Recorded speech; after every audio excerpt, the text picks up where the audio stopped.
Hello, everybody. Welcome to a new episode of the Dissenter. I'm your host, Ricardo Lopes, and today I'm here with Dr. Michael Inzlicht. He is a Research Excellence Faculty Scholar at the University of Toronto. His primary appointment is as professor in the Department of Psychology, but he is also cross-appointed as professor at the Rotman School of Management.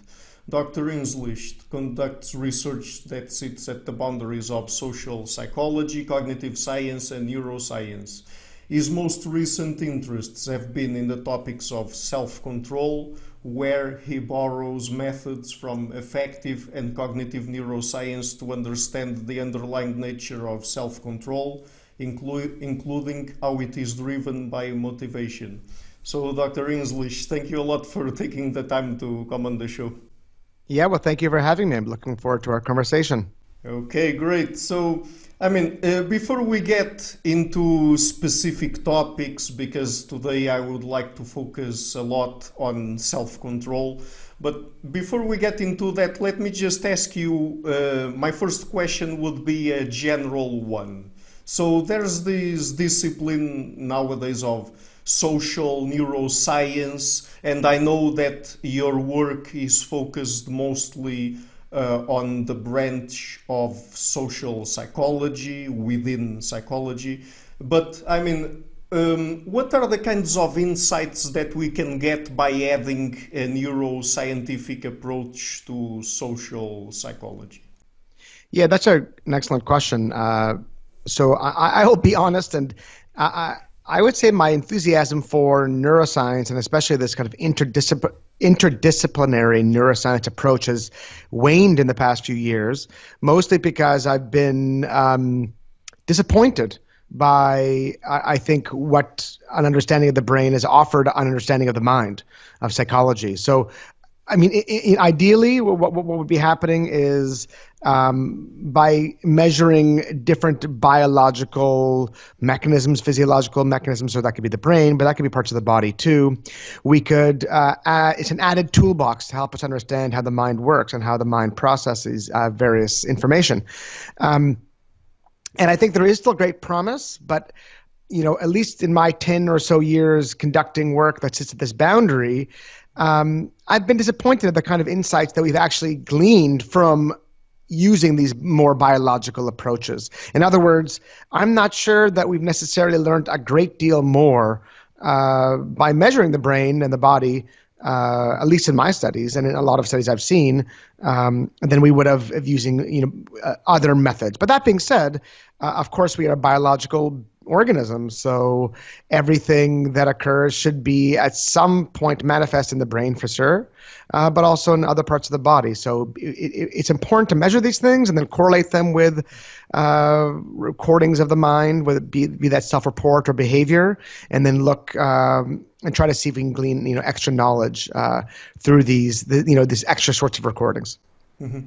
But is it because the methods or the techniques used in neuroscience are not yet sufficiently well developed?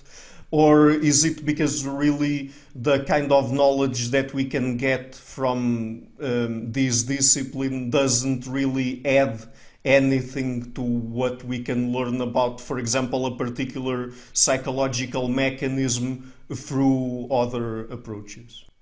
Yeah, I would say more of the former. I mean, it's still early days in neuroscience. We're still learning a great deal, and we're learning a great deal about the brain. There's still so much we don't know, and our methods are relatively crude still.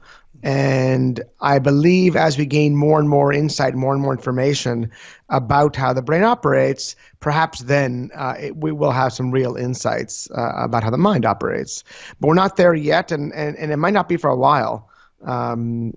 But that's where I stand right now. We'll see. Talk to me again in 20 years, and we'll see if my opinions have changed. Okay. Let's try doing that in 20 years then. All right, excellent. Okay, so getting now into the topic of self-control. Could you tell us first what self-control is about, and if it is a single psychological phenomenon or mechanism, or if it is simply let's say, an umbrella term that we use to refer to a set of cognitive or mental capacities? Yeah, that's a great question. Defining it is actually quite tricky because I think it's more like the latter. It describes a bunch of behaviors, actions, impulses, that are different. But one definition that we could use for self-control is simply pursuing your goals. Anytime you pursue your goal, and especially if there is some sort of conflict, some resistance, pushing you away from your goal, you can say that you might need to use self-control. Now, classically, or at least in the past 20 years, the way self-control has been defined has been to identify it with what I might call its inhibitory branch.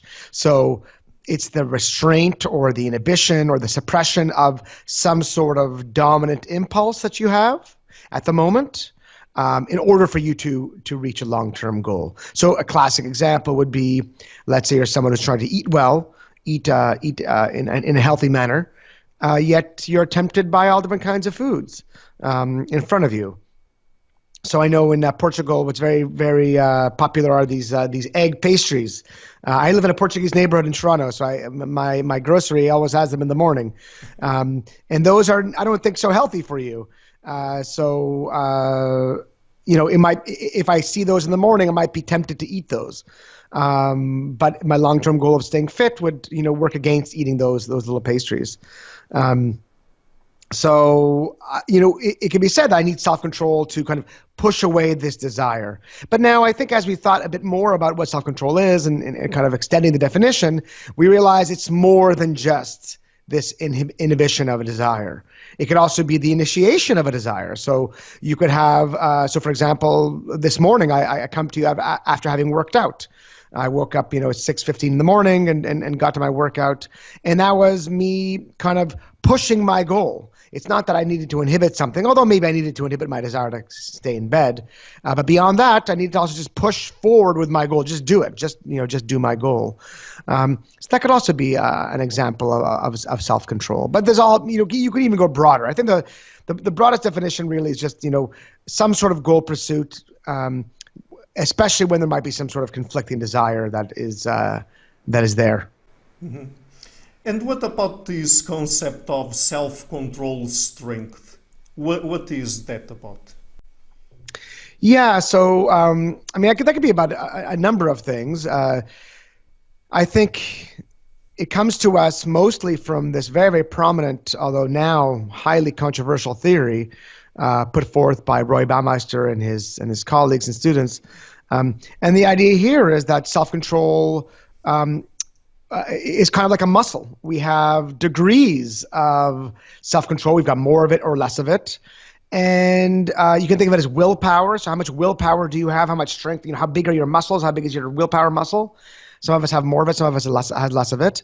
But really the concept gets at this notion that we have, all of us, whatever our capacity might be, it eventually runs out. It's a capacity that seems to run out. Just like your muscle, you might be a very strong person, but after lifting weights for a minute or two, you'll notice that your muscles tire, they fatigue, and you can no longer lift after 1 minute of working out. You can't lift to the same extent as you could at the beginning of that 1 minute. So the strength runs out, and this is thought to describe how self-control works as well. So you've got this willpower, this strength, and when you use your self-control strength to, for example, work out in the morning like I did, you have less of it to engage in other forms of self-controlled activity because you're less strong. So, for example, again, sticking with my example of working out in the morning, according to the theory, I should have less strength right now than had I not worked out in the morning. So in other words, it should be harder for me to resist these, Portuguese pastries. What are they called again? I forget the name of them. Perhaps natas or something. I don't know exactly what specific pastry you are referring to? Because It's like a custard. It's a pastry with custard. It's yellow and browned on top. Padilla or something like this. Anyways, I don't know the Portuguese name, but I see them everywhere. But anyways, according to the theory, because I worked out, I should have a harder time saying no to a tasty treat in the morning. That would be the idea. Now, I don't think that's true, but we can talk about that if you'd like. But that's the general idea. We have this strength, that's based on some sort of limited resource that runs out after use, kind of like fuel you have in your car that runs out as you drive your car, and you have less fuel, you have less self-control as you continuously use this self-control strength. Mm-hmm. So let me now ask you about a thing that at least if I'm not wrong, I hope I'm not wrong, that you haven't studied directly, but last year there was a study that came out about a specific test, the marshmallow test, that was developed by Walter Mischel back in the 60s, 70s, where he basically would put children, I think it was 4-year-olds, I hope I'm saying it correctly, with marshmallow in front of them in a room, and then he would give them the choice of having that marshmallow right away or waiting for a couple of minutes and then get 2 marshmallows. That is a bigger reward if they were able to basically delay gratification, that is the mental capacity that we are referring to here. And last year in 2018 there was a study published in Psychological Science revisiting the marshmallow test, a conceptual replication investigating links between early delay of gratification and later outcomes. And so, basically they tried to replicate the test and they didn't get the same results in terms of testing the 4-year-olds and then being able to being able to predict if later on in their lives they would really have a higher capacity of delaying gratification, if they would be more conscientious or something like that. So, I would like to ask you about this first. If you read the study, what do you think about it? What are the kinds of conclusions that we can take from it? And if we really have to rethink the concept of delaying gratification or not? Yeah, so that's a good question, and I think your description of Walter Mischel's marshmallow study is accurate. So the basic idea there is that the longer a child can delay their gratification, in other words, the longer they can wait to wait for the second marshmallow, the better outcomes they have in their life when you follow them 20, 30, 40 years later, be that, better grades, better relationships, less likely to abuse drugs, so on and so forth. So in other words, Walter Mischel argued that this delay of gratification, as measured by how long these children could wait for the second marshmallow, is trait-like. It acts like a trait, maybe a self-control trait, and that predicts self-control later in life. That was the general idea. That was, I think, widely accepted and touted, spoken about a lot in the media. And as you mentioned, there was a conceptual replication that occurred, published last year, that led to some questions. And first, I want to say that I'm a huge advocate of open science and of kind of the increasing norms of replication. So I think that it's wonderful that this group of authors was able to do this, and that I don't think it's had been done before, an actual replication of this study. And you can see why. It's a very difficult study to do, to follow people for 20 years or a number of years. It's very, very difficult. So I'm glad that this set of authors did it. Now, in my opinion, the way the press and the media spoke about these results is a little bit different than my reading of the results. So I think the media kind of suggested that the effect didn't replicate. That Walter Mischel's original findings did not replicate.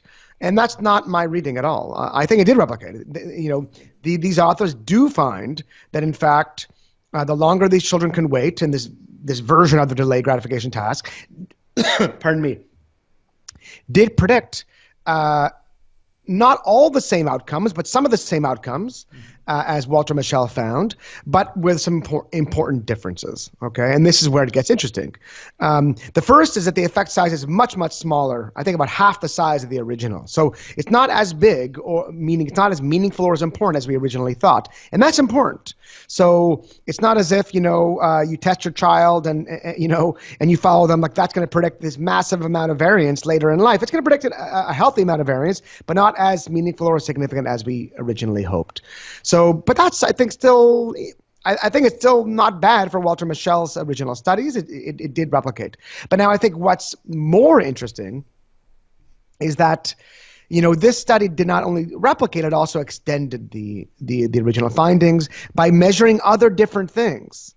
And these other variables that they used as control variables. And what they found was when they included these control variables in their analysis, the delay time was no longer predictive. Now, what did they use to control? What did they use was, there are lots of things they used, but I think for me the more interesting ones were things related to cognitive capacity, or intelligence, right? So how smart are the kids?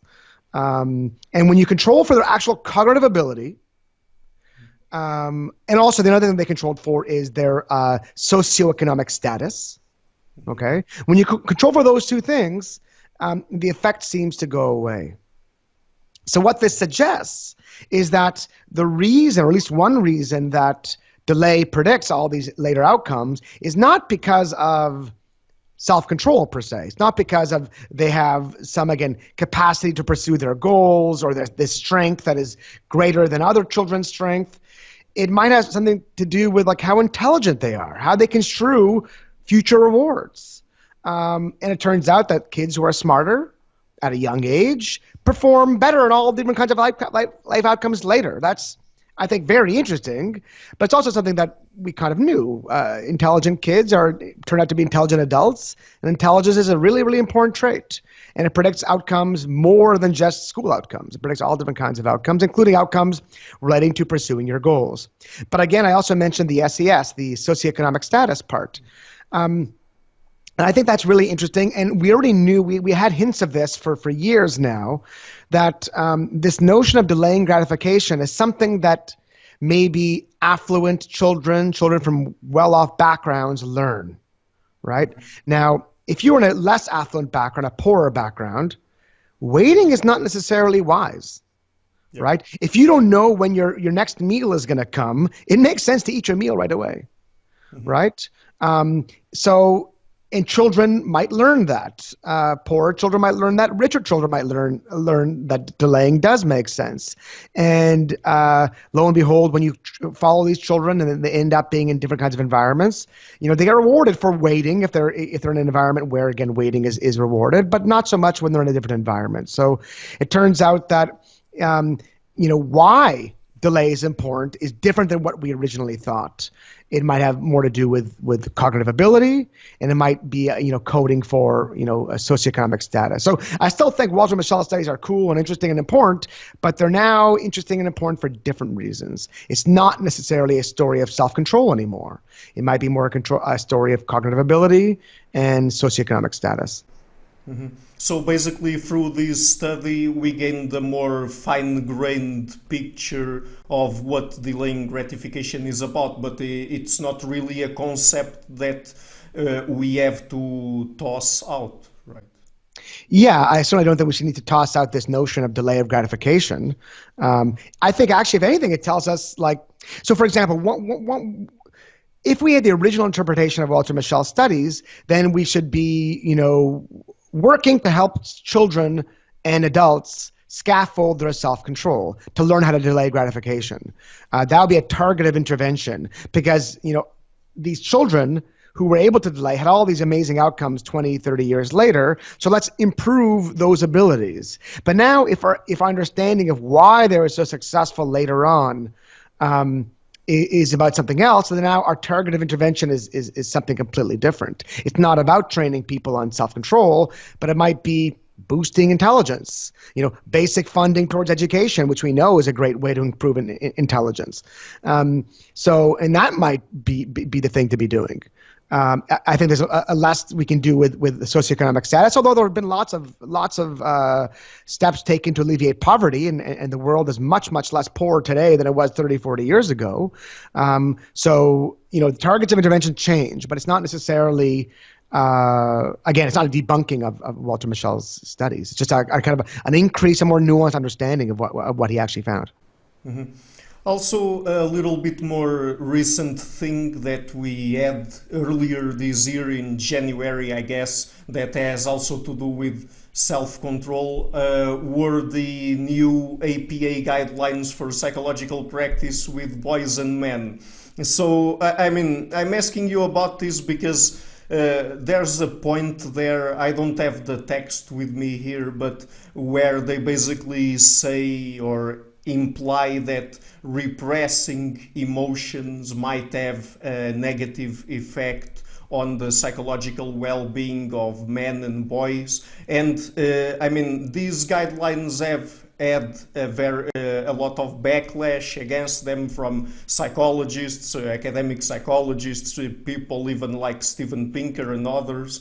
This has to do, in a way, repressing emotions or controlling emotions, controlling your behavior or your emotional the kinds of things that if you wouldn't control your emotions, you would do right away if you would be impulsive in some way, let's say, has to do also with self-control. So, what would you say about this suggestion by the APA?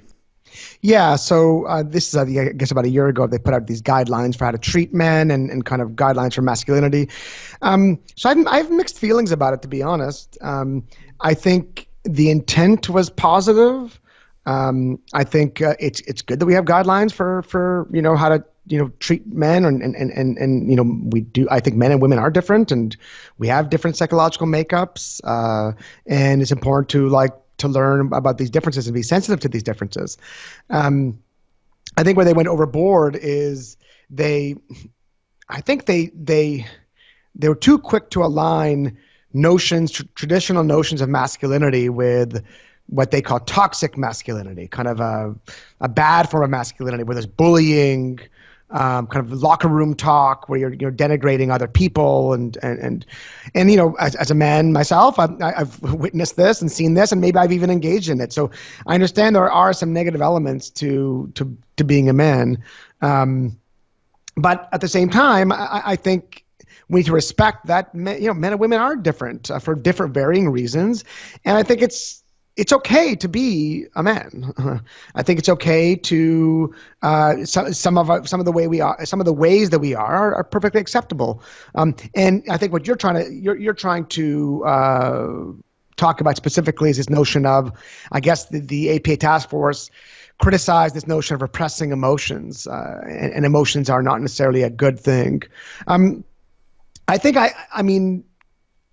I think that's an okay thing because we know that there are various ways of controlling yourself, right? It's not just repression, it's not just suppression. There's also like reconstruing a situation. There are strategies you can engage in to regulate your emotions that are better and worse. And it looks like there's very well done work by James Gross and others suggesting that suppression might not be the most effective way of doing it, although in our work we find that suppression can work as well. I think we've got various ways of controlling ourselves, and we should avail ourselves of the entire toolbox, including suppression at times. Sometimes you can't engage in other strategies, and if there's anger that you're experiencing, it's probably better to push it away than to express it and to become violent.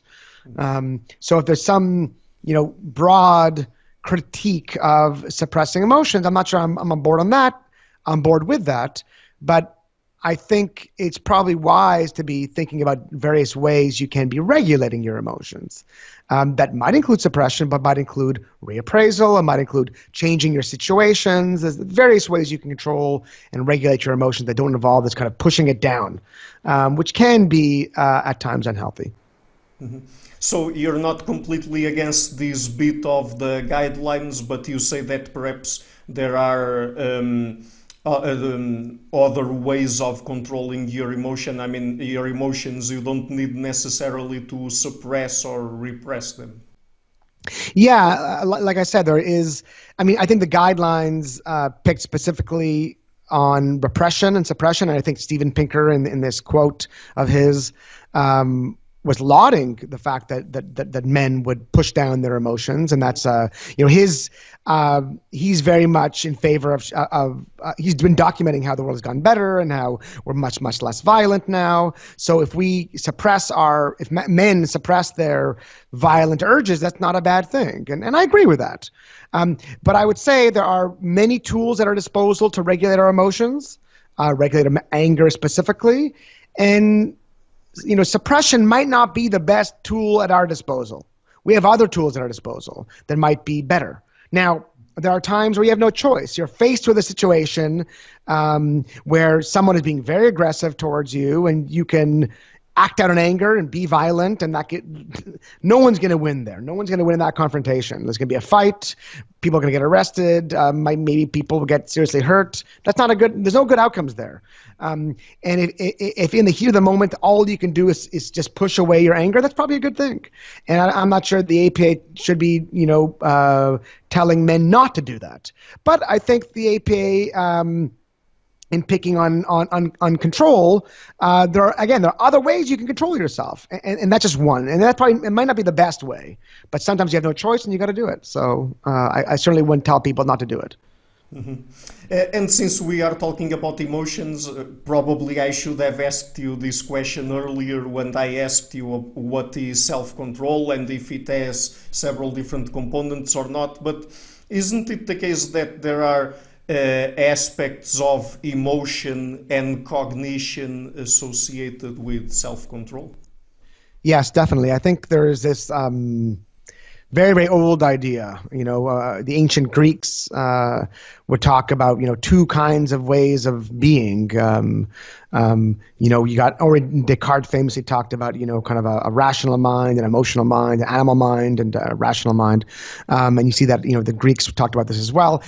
Plato had this, very old, story of, how he would describe self-control, and that is like a charioteer reining in two wild horses. One was desire, one was emotion, and the charioteer was rationality, reining in and controlling these horses to bring about a good outcome.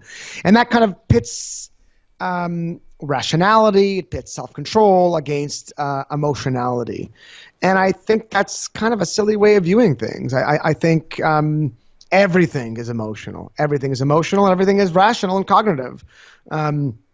These two things are intermixed. If you look at classical theories of emotion, they have lots of cognition in there. If you look at like modern, views of rationality, you see that emotions are intermingled in there as well. So they're intermixed. And I think self-control is the same thing. I think self-control,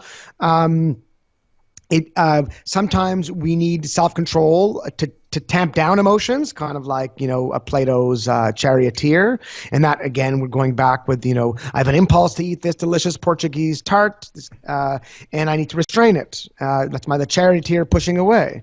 But you also have emotions that are tied to goals, like long-term goals. I want to have a fit and beautiful body. And like when I think about my body this way, it brings me joy and pleasure. And it's, in fact, the emotional aspects of this goal that help me bring it forward. Okay, so in that way,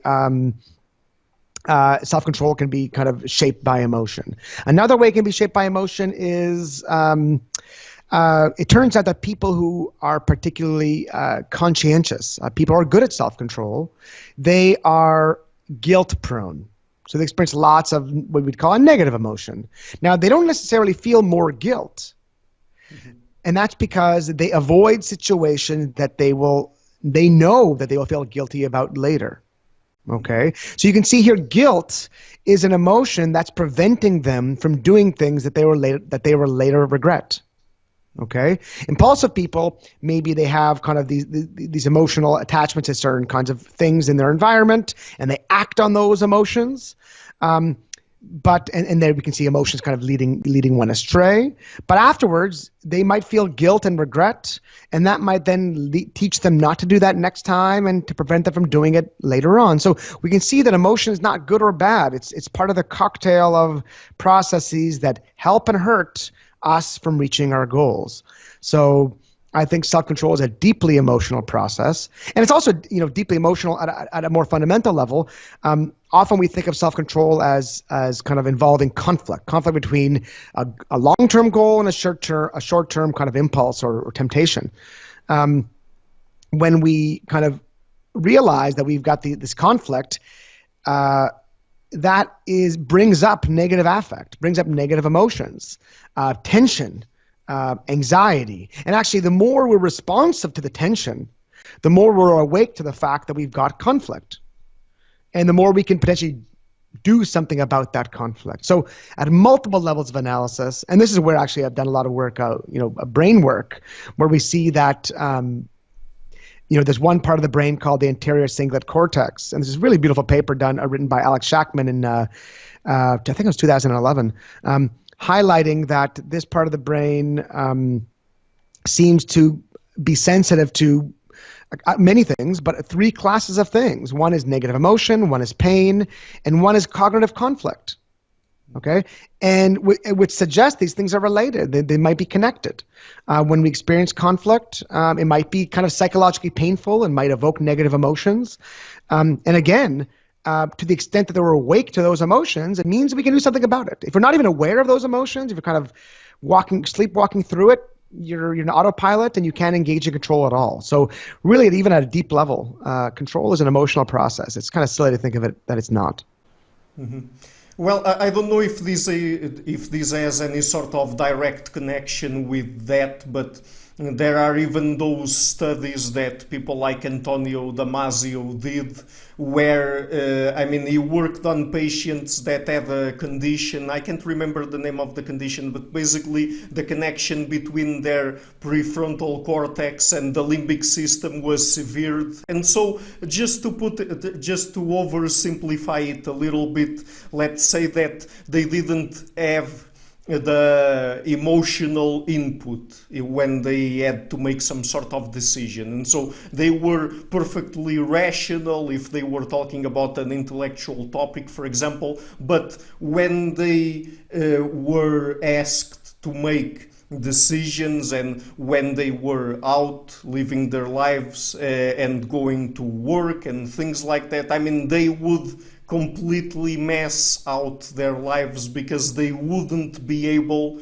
to properly regulate their behavior, to make proper decisions, particularly in the long term and things like that. So, I guess that those kinds of things also point to the fact that maybe emotion is a very important input that we need to have, even to be, let's say, to have proper self-control, to be rational, and so on and so forth.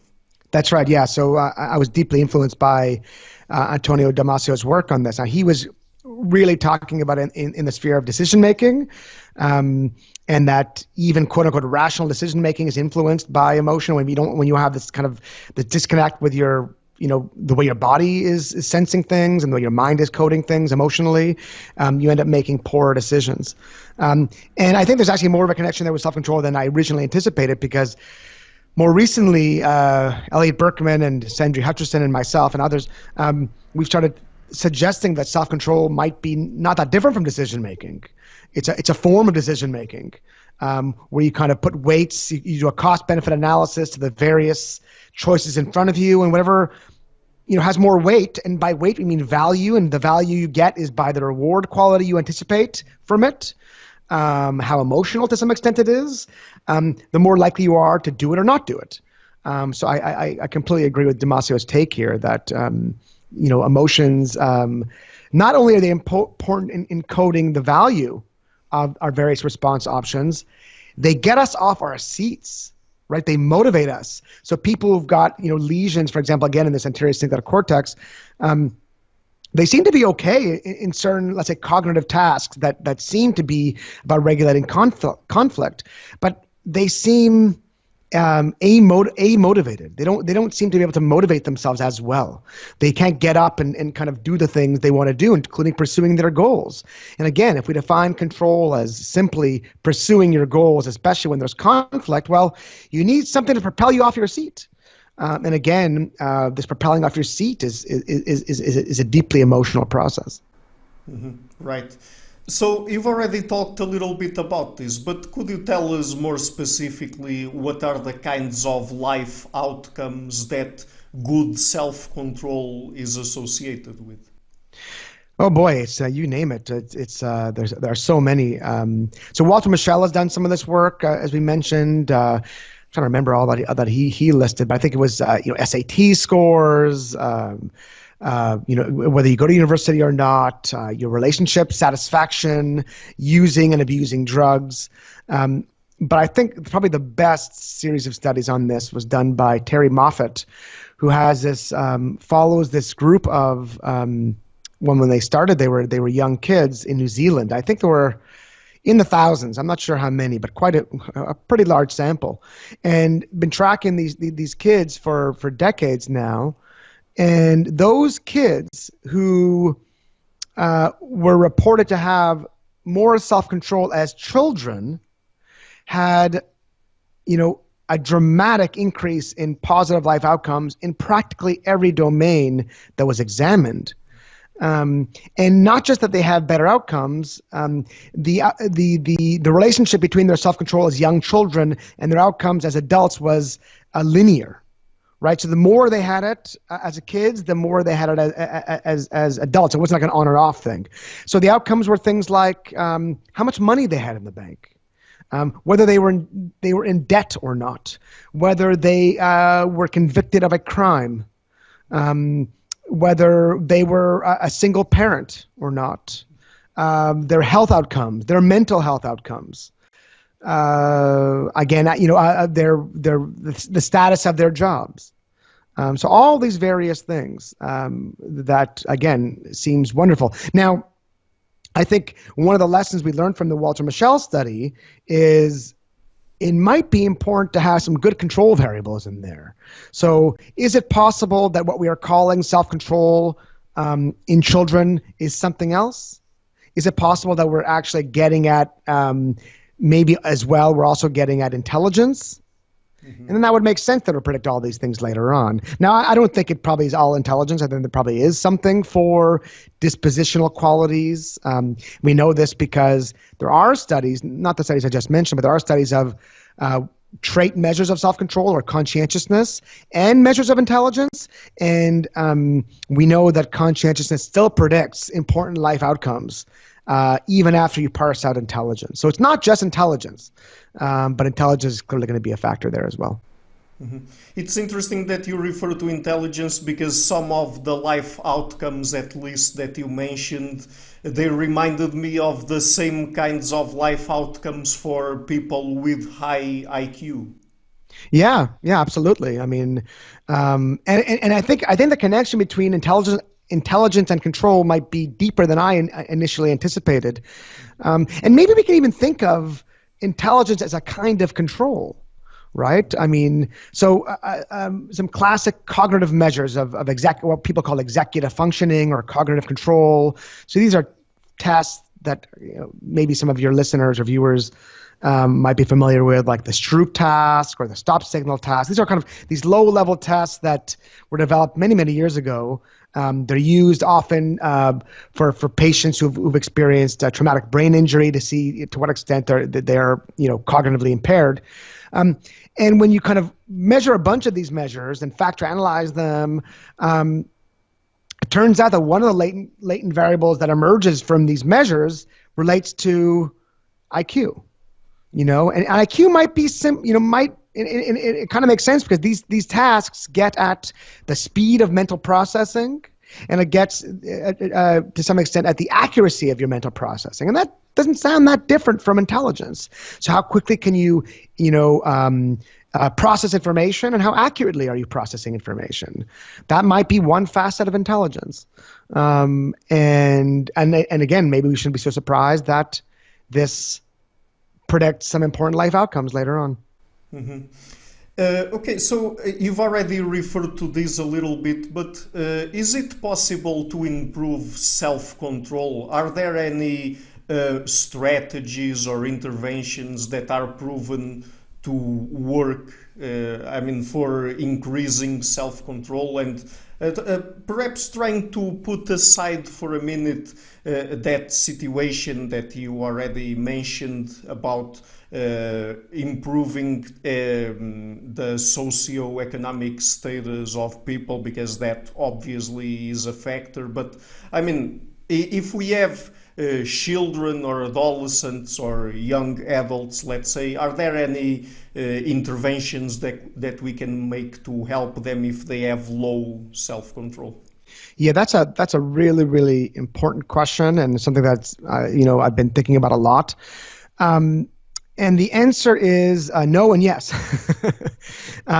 So no, first, the no is there have been various attempts to increase people's self-control. And these attempts, there's one variety of attempt that's, self-control strength trainings. That's like practicing self-control for, let's say, a series of weeks.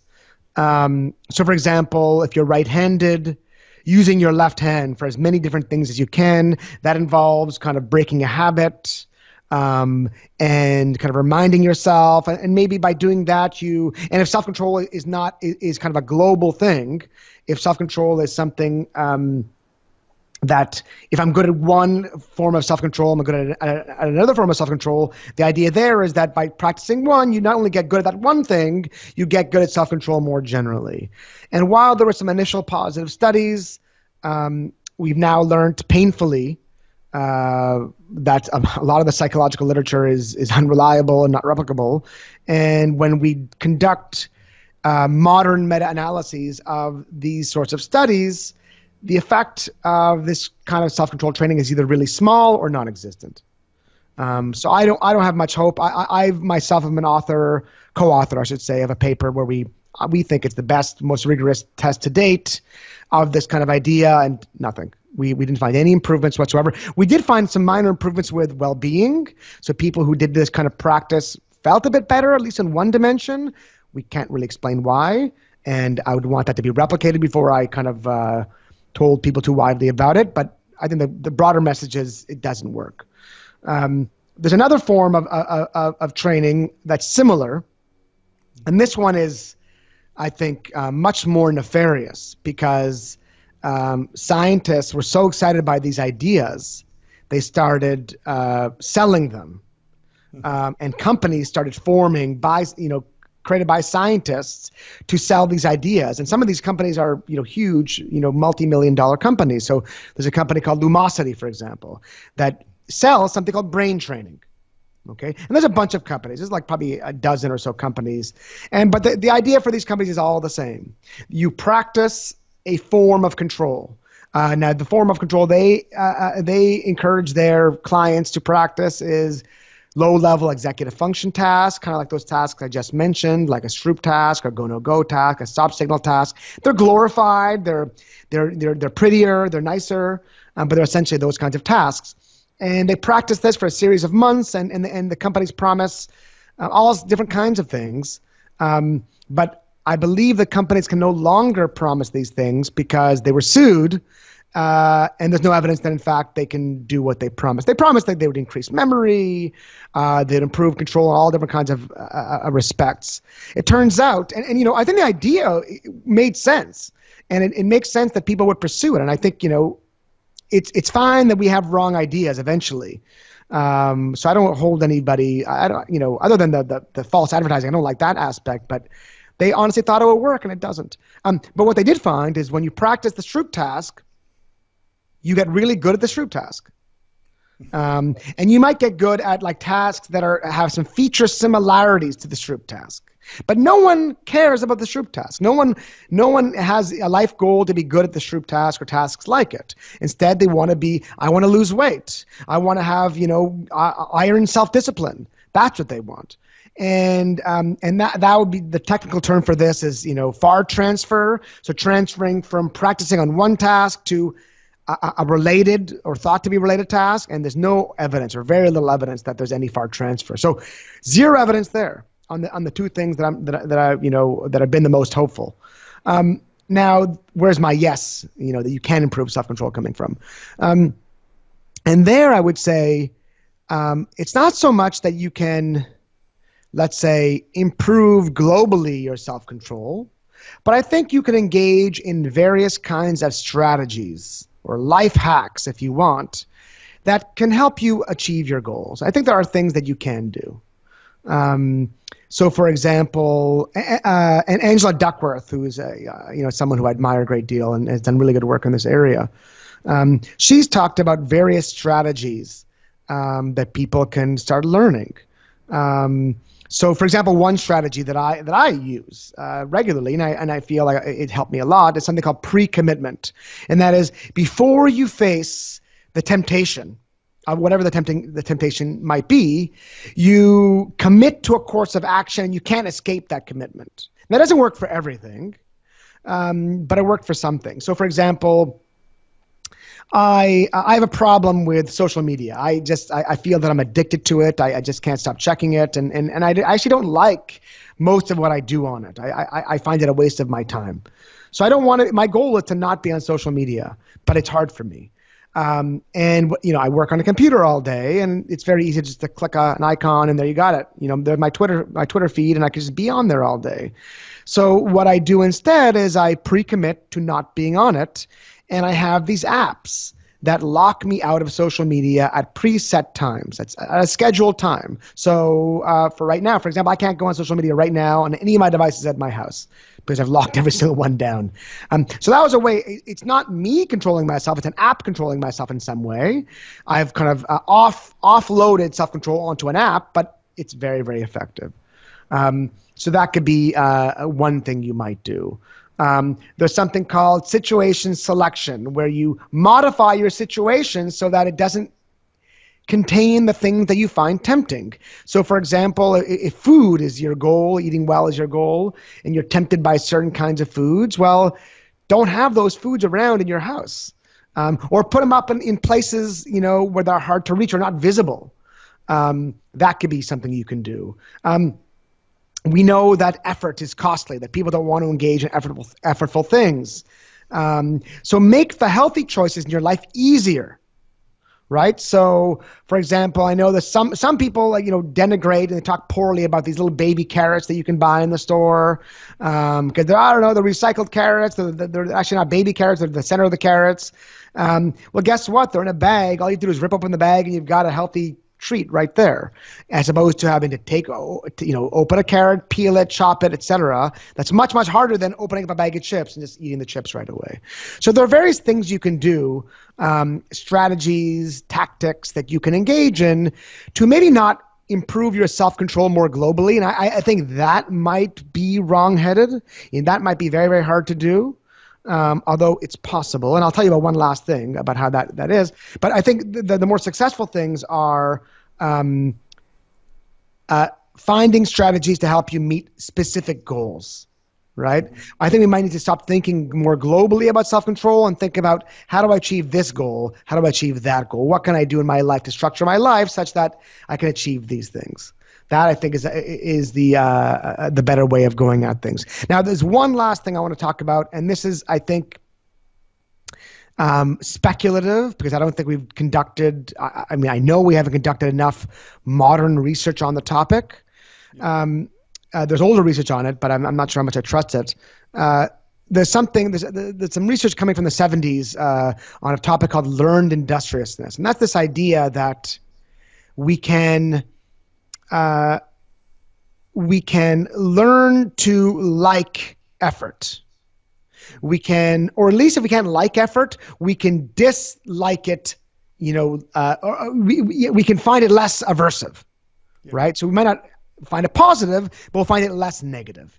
Okay, and and the way we do that is by rewarding ourselves, or our environments reward us when we engage in hard work. So the trick is not to reward ourselves for the performance that we engage in, but for the effort that we put into it. And then we might learn over time that feeling of effort brings about rewards. That feeling of effort might become a secondary reinforcer, in other words. So that's possible. And we're actually conducting studies on this right now. We'll see. I think it's a risky hypothesis. I'm not sure, but I think it's worthwhile in exploring. Mm-hmm. Great. So let's move on to another topic now. We've already alluded to the replication crisis several times during the interview. And there's a particular mental phenomenon that has been questioned recently. People even ask if it exists at all. That is the ego-depletion effect. So could you tell us first what it is about, and then maybe walk us through why people have been questioning it? Yeah, so I alluded to ego depletion already, but this is this notion, again, put forward by Walter Mischel and his students and colleagues, that self-control relies on a limited resource that runs out after use. So again, I worked out this morning, I've used up my self-control resource. Again, think of it as fuel in your car. I've used up that fuel. I have less of it now, and therefore I should eat the Portuguese pastry. Or maybe it would mean that I would speak less eloquently with you this morning, because that takes control and effort as well. That's the general idea. And this idea, when it was put forward in the late 90s or mid to late 90s, it captured the imagination and hearts of psychology, especially social psychology. And people just became so excited about this idea and started testing it and expanding it. And before you know it, a decade or more, a decade and a half has passed, and there were 600 studies amassed supporting this general notion. And again, the notion is, and what ego depletion is this feeling of being unable to control yourself. So after you control yourself at time 1, you are unable to control yourself at time 2. Yeah. And that would be called being in a state of ego depletion. And again, a very exciting time. People's careers were made on this. You could argue that my career was made on this, because I studied this a lot as well. Although from the very early days, I was a critic of the phenomenon. I didn't until more recently doubt the empirical basis of the phenomenon. I just doubted the reason for the phenomenon, and I was critical of it. But I won't talk about that, because that'll take us too far astray. But in around I think 2014, 2013, 2015. A series of events started shaking our confidence in the solidity of this topic. So the first was a series of meta-analyses conducted by Evan Carter and Michael McCullough and colleagues. So a meta-analysis is an analysis of analysis. It's like taking a bunch of studies, in this case hundreds of studies, and seeing globally what is the effect after you average out all the effects. Now, this was done, the first of these was done in 2010, finding that there was a robust and strong effect, by today's standards, an even large effect. But the problem with this initial meta-analysis is that it did not take into account what we call publication bias. And that is, in the literature, in all academic literature, scientific literature, there is a bias such that positive results are published to a greater extent, even sometimes exclusive extent, over negative findings. Negative findings are when you don't find support for your hypothesis. Now, this is problematic, because if you don't include the unpublished findings, or you don't include findings with negative results, you're only averaging the positive results. You're skewing, the how big or small your effect actually is. Think of it as like you don't have a denominator for all your studies. You only have a part denominator, and you need a full counting of all the data, of all the studies out there, to really understand how robust and big a study is. Now, it's practically impossible to do this because you can't find out all the studies that aren't published. It's very hard to find those, even though you can do more. But again, in I think 2014, Evan Carter and Michael McCullough tried to count for these studies, and then also used modern statistical techniques that can estimate the size of these studies in the file drawer, that have been weeded out of the literature. And when they did this, the size of the effect was really, really small, much, much smaller, or possibly zero. Okay? Now, this was like crazy. I mean, people were like, how can 600 studies, all of them positive, now be reduced to zero? This, it's magic. All of a sudden, these positive effects go away. Like something is not right. And I also critiqued these methods because these statistical methods are imperfect. And in fact, there are multiple methods, and the multiple methods don't converge. They don't say the same answer. So which correction should you use? The most conservative one, the most liberal one? We just don't know. So I was like, okay, certainly the effect is a lot smaller than we thought, but it must be real. Or certainly we can't count on these methods to tell us that it's not real. This was done, repeated again by Michael McCullough and Carter, same result. But still people were saying, okay, like we just can't trust, we don't know what to make of these methods. But then what really changed my mind and the mind of many, many other people is that a large multi-site replication of a published ego-depletion paradigm was engaged by 23 labs around the world, with massive sample sizes, big, lots of power to detect even small effects. And this study found nothing. It was not able to replicate at least one, operationalization of the ego-depletion paradigm. Nothing. Which brings up, how is this possible? How can 600 studies have found something? These meta-analyses have not found anything, or at least when they're bias corrected. And now this replication has not found anything. Like something can't be right here.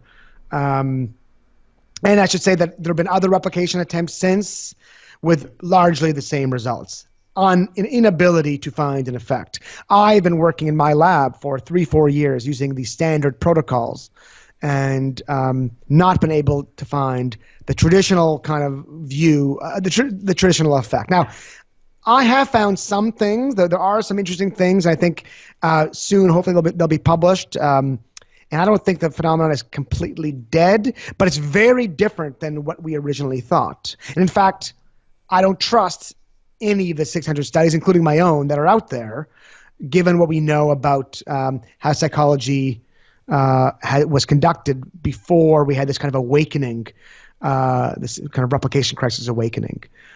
So yeah, it's kind of crazy. 600 studies pointing in one direction. And now the most positive thing we can say is that we don't know. In other words, I don't think it's responsible to say there is no ego depletion effect. We're confident there is no effect. But the most positive thing, the most optimistic thing we can say is we don't have any data either way. And that's but that's still a massive indictment after 600 studies. You'd think the state of our knowledge would have increased after all this money and resources and time and participants, engaging in these studies. That we'd know more than we did before we even started. So yeah, it's kind of a mess. Mm-hmm. Yeah, so I mean, in terms of this ego depletion effect, what you're saying basically is that it is not really rigorous to say that it doesn't exist at all, but if there's still something to it, then it is probably very different from what people thought it was before.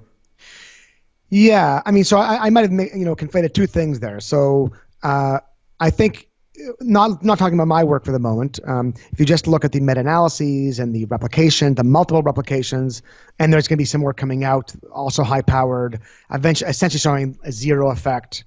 I think, the most responsible thing to say is we just don't have information. We don't know whether it's real or not. Okay, a more pessimistic view is no, It doesn't work. That's my view now. Ego depletion as traditionally conceived is not real. That's my view. Maybe not the most responsible view, but that's what I've come to believe after studying this for many, many years. But I still think the notion that after engaging in effortful activity that we become tired, and then when we become tired, that can be measured with various kinds of modeling. I think we have evidence for this now. Again, it's not about losing self-control. It's not about a muscle running out or a resource running out, but it's simply more an idea. It's simply more consistent with the notion of fatigue. After engaging in mental work, we become careless and less accurate with further mental work. But that effect is small, not necessarily robust, but I shouldn't say not robust. It's small. It is quite robust, but it's just small. But again, that's not a depletion idea. That's not about self-control. It's not about inhibition. It's about something else altogether. Mm-hmm. Okay, I understand.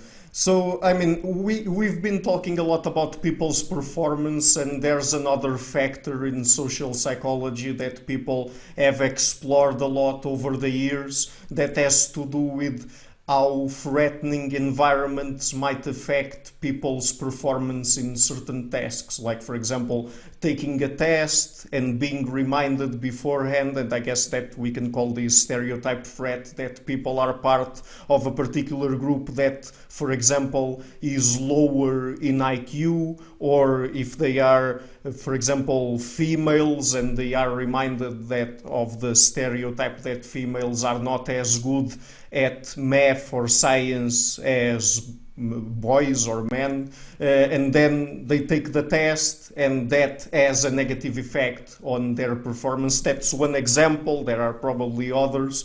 But again, this is an effect that has also been questioned recently, right? Yes, that's right. So this is also something that I studied.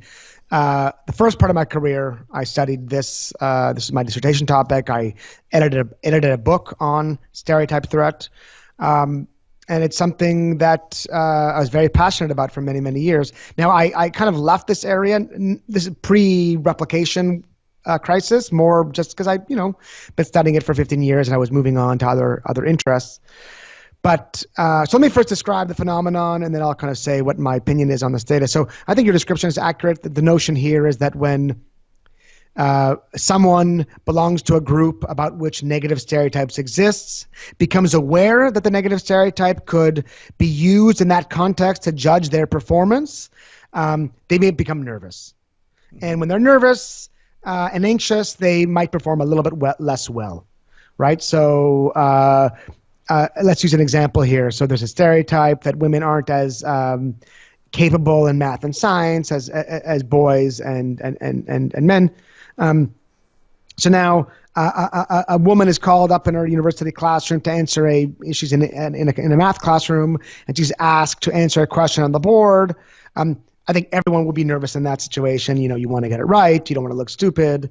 But the woman faces something else that the men don't, and that is, will the people in the class judge me because I'm a woman? Like, will they think, oh, just, she can't be good because, women aren't good at math, or supposedly aren't good at math. So she becomes aware of this, and then that might distract her. That might kind of lead her to think about the stereotype and the math question, stereotype and the math question. It distracts her, and then lo and behold, she might actually perform worse on the math test. And I think this phenomenon was applied to other areas and other groups, and was seen as an explanation for why there are these group differences that many people don't like. They don't like that there are these group differences, and stereotype threat might explain some of the variance in this group difference. Now, I think what has happened with the stereotype threat is similar to what has happened with ego depletion, although maybe 5 to 7 years removed. By that I mean, I'm confident that ego depletion, as traditionally studied, again, my opinion, is not real, probably not real. Okay. I'm less confident in my denial of the reality of stereotype threat, mostly because there haven't been enough studies done yet, replication studies specifically. But there are cracks in the firmament. Okay, so there have been bias-corrected meta-analyses, the same ones that started the long and sad story of ego-depletion's demise, showing that stereotype threat, when you look at it meta-analytically, it's clear that there's a massive file drawer of studies that are not published. And when you include them, again, with these flawed meta-analytic correction techniques, the effect is either really, really small or zero. Mm-hmm. Okay. In fact, it looks worse. The meta-analytic estimates are worse than with ego-depletion. And there are all kinds of signs that it just doesn't look good. There have been individual pre-registered replications of the stereotype threat effect, and these too have not been successful. But now what is missing is the kind of mass replication, a very high-powered replication that proponents of stereotype threat and critics of stereotype threat agree to design and then study together. That's been missing. And although I know that this is going on right now because my lab is going to be participating in this endeavor, but we won't find out the results for 4 or 5 years. But I think once results like that start emerging, we'll have a better sense for how much confidence we should put on stereotype threat as a phenomenon. But right now, to me, it does not look good. And it doesn't make me happy to say this because I poured a great deal of effort on this, and I want it to be real, of course, because I would want to think that the time I invested is not for waste, and also I think if it was real, it's a hopeful message. But I'm much more interested in reality and the truth than in propping up my own past work or other people's past work for that matter. So I'm eager to find out about the status of stereotype threat. Mm-hmm. It's interesting because we are going through several different examples of mental phenomena that people for several decades had believed that were true and that really had big effects. But now we are discovering that they are either very small or non-existent. And we've talked about the ego-depletion effect, the stereotype threat. And I mean, do you agree with when certain people, like for example the ones from the Heterodox Academy and others, say that one of the biggest problems here, and probably the reason why one of the branches of psychology that was the most affected by the replication crisis was social psychology, derives from the fact that there were a lot of ideological biases, particularly political ones, going around there and biasing people toward certain results and interpretations. Right. So, the question is a good one, and I think the answer is I don't know. So I think, Heterodox Academy, which I'm a member of, is an organization of scholars, academics who want there to be more balanced conversation about all different kinds of things, and not to be too worried about only studying convenient topics or topics that are consistent with certain political ideologies. Okay. Now, because academia is dominated by liberals and people on the left, including myself, I'm a member of Heterodox Academy, but I'm a card-carrying member of the Liberal Party here in Canada. But as a scientist, I feel it's important to try to approximate truth to the best that we can, even inconvenient truths. So it's important to me that we try to get there. Now, because the academy, and especially psychology, although psychology is not by far the most left-leaning discipline, there's far other disciplines that are almost entirely left-leaning, and psychology is strongly left-leaning, but it's not entirely left-leaning. So the idea here is because many of the practitioners of psychology are left-leaning. They'll have ideas that are going to be left-leaning, and then they're going to look for support and conduct studies to support their left-leaning ideas. I think that is probably true. But to be honest, I'm not certain that that is really the main problem in psychology. I think there are some areas of psychology that, let's say, are convenient for liberal-minded people, but there's lots of areas that are, I would call it, apolitical. So, the work on ego-depletion, that's not political. That's not, I don't think if you're left-leaning, you like the idea of ego-depletion, or you're right-leaning, you like the idea of ego-depletion. I think it's value-neutral, politically neutral, I should say. Lots of other topics. So there's some work on embodiment, this notion that your physical postures influence the content of your mind and shape the content of your mind. Most famously was, and infamously maybe, was power posing, which was made famous by Amy Cuddy, which has also fallen under disrepute for replication issues. That's also not necessarily political. I mean, it could be politicized, but it's not necessarily political. So I think this view of political bias is one that we need to care about. I think it's one that we need to be careful about and think about, like, am I coming up with hypotheses that are kind of just confirming my worldview? I think we need to be aware of that.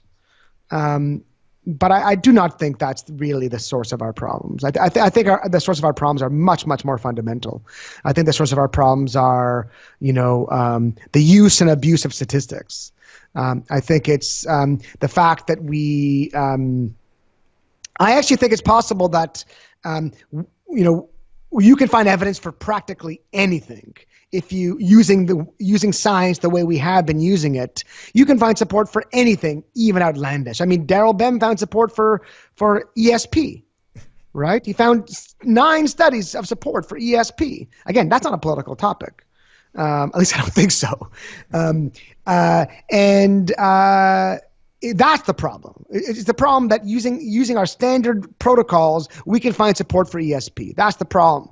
And I think, again, I care about the political bias in our discipline, but I would say it's a minor figure in the more serious problem, at least for me, of the replication crisis. Mm-hmm. And then probably we also have some sort of limitations. For example, you referred earlier to the fact that there are statistical methods that have been improved over time and that we didn't have before, for example, and maybe also there's a more severe complication here, that is the fact that even when it comes to the proper way of approaching things statistically, people don't even seem to, at least some of the time, agree in terms of what would be the best statistical approach to really have a take on a particular issue, like, for example, ego-depletion or whatever, right? Yeah, that's right. I mean, I think, like, we've used and abused our methods. I think, myself included, we engaged in all kinds of practices. People call them now questionable research practices, or euphemistically p-hacking, where we have an hypothesis, and the incentives are to find evidence for our hypothesis, and without fraud. I don't think this is fraud, but but engaging in kind of like operationalizing your variables different ways, doing this test versus that test. It turns out you can test your hypothesis many, many different ways. It's not just one way of testing your hypothesis. And guess what? When you have multiple ways of testing your hypothesis, we end up finding the ones that are the most convenient for our hypothesis, right? Mm-hmm. But we shouldn't be doing it that way. We should be, it's nothing wrong with you exploring your data, but then you need to realize that the statistics you're applying might not apply anymore to your analysis. And then there's the problem with how there are multiple ways of even designing a study that are all legitimate and all might be good. And how do you know which one to do? So they're just, inference is really, really hard. And I think we didn't realize how hard it was and how many mistakes we could make along the way. And then we became really confident in what we could say. instead of maybe being a bit more humble with what we could say. We're like, well, I think there might be some evidence for this small thing, but we need to replicate it and replicate it and replicate it, and then explore how general it is before we kind of, make statements to the media, for example. Mm-hmm. Yeah, sometimes it's also a problem with the journals or the editors, because they also have some kinds of biases. Like, for example, they also, at least I believe, they push more for novel approaches or novel kinds of results, or positive ones instead of negative ones. So, I mean, there's a lot of issues here, not only about proper practice in the lab or whatever, but also in terms of the kinds of incentives that are in play here, right? Yeah, I think that might actually be the most serious problem, is that we are victims of perverse incentives. So the journals and editors, they want beautiful studies. They want studies that increase their impact factor. And so I'll give you an example. I've got a paper on a sexy topic, on the topic of rituals, which has become a bit of a hot topic, and it's published in a very good journal, Psychological Science. But the data that we had collected were not great. By that, not great, I mean they weren't clearly supportive of our hypothesis, and we were honest about it. We were honest about it's mixed support for this finding. Not strong support for this finding. And this paper does not get cited very much, even though, and compared to other findings in this topic of ritual, those get cited a lot more, even though ours is just as, informative, maybe more informative, because we are very transparent and honest. It's in a very, very good journal, but yet not getting cited as much. So editors don't want this.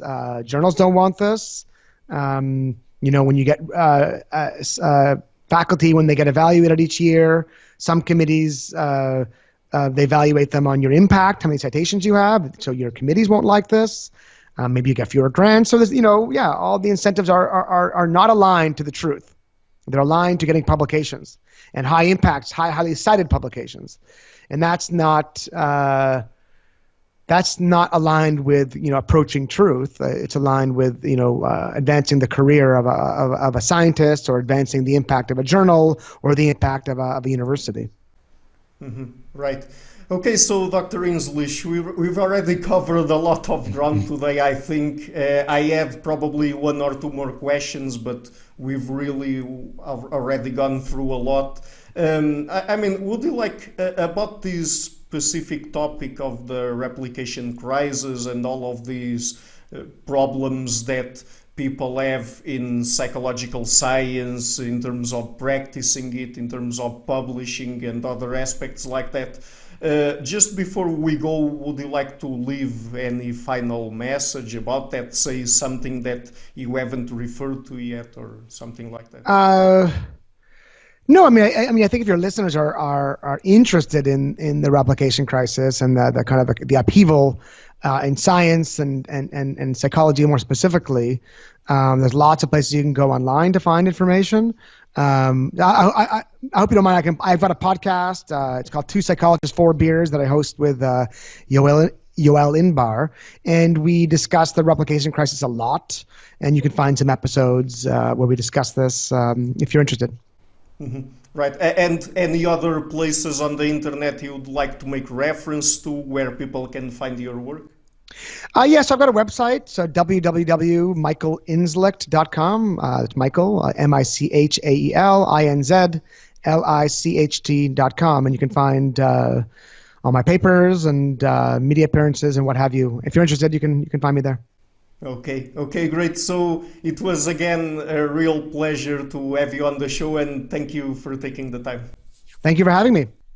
Hello everybody, thank you for watching this interview until the end. As you might have noticed, I've started this channel in February 2018 and have been putting out regular interviews with academics from a variety of fields. To keep the channel sustainable, I would like to ask you to please visit my Patreon page and to consider making a pledge there. Any amount, even just $1, would already be a great help. Otherwise, I also have links to PayPal in the description box of the interview. Otherwise, and if you like what I'm doing, please share it, leave a like, and hit the subscription button. I would also like to give a huge thank you to my Patreons and PayPal supporters: Karen Litske, Anne Blanchett, Perel Galarson, Lau Guerrero, Chantal Gelinas, Francis Ford, Hans Fredrik Sunda, Brian Rivera, Sergio Condriano, Jane Henninen, Ricardo Vladimiro, Greg Healy, Adam Kessel, Vega Guidi, Olaf Alex, Jonathan Wiesel, David Diaz, Anian Kata, Jacob Klinkby, Matthew Whittingberg, Dr. Jerry Mueller, Herbert Gintis, Rutger Voss, and Bo Weingart. My 4 producers, Isar Weber, Rosie, Jim Frank, and Lucas Stafiniak, and my executive producer, Michal Ruzieski. Thank you for all.